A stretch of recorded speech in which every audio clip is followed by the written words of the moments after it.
How do you get rid of him this early in the season without throwing up a red flag and scaring everybody off? That's a good point. Stop pouring beer down recruits' throats and stop hiring hookers for them. Is he a mirage? And somebody needs to come in there that's worth a darn and back him up. Now, you're asking me this question. Now, I asked this question to who was the foremost expert on 49er quarterbacks? I'd say Bill Walsh. There you go. I asked Bill Walsh that a few weeks ago, and you know what his answer to me was? No, I don't. I don't know. Bill's in the same boat with all of us. The rock of support has really been jolted here. They came into the series 10-3-2. Were you surprised that the Sharks wrapped this thing up in 5 games? Well, you know, it's funny, I am, because it was a much closer series than the 4-1 indicates, and even some of the scores of the games indicate. It was an interesting series, and that one of the major factors was that the Sharks were a much more composed team. The right hand right to the face. He might actually be hurt now. He's trying to flurry.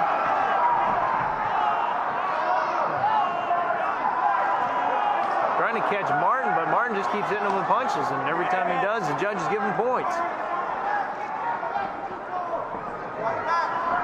Oh, Daniels tries to move out of the way and gets tagged with a right, and down he goes. Almost out of the ring.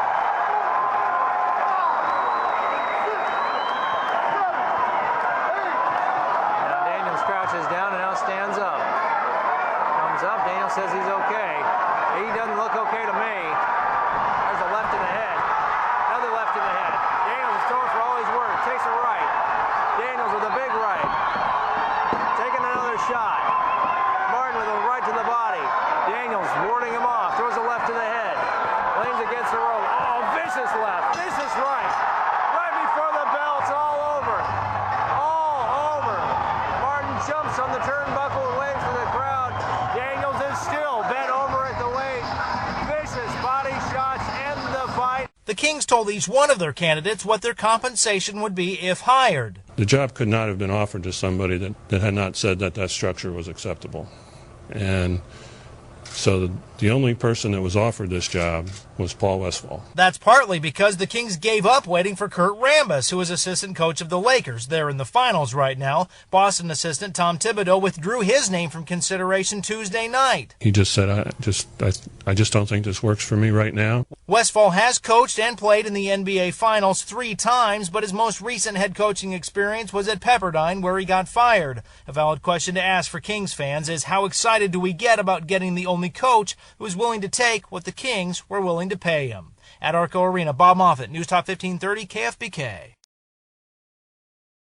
Mike's the crew chief. Let's try to keep the nose and tail on this thing until we can string them out, okay? Shannon's the driver. I actually got started with my dad. My dad used to race a bomber out here in 1985. They can be a pretty formidable combination, along with the half dozen or so friends and family that come out every Saturday to help for free. They told me this skinny little blonde race stock cars. I'm like, no.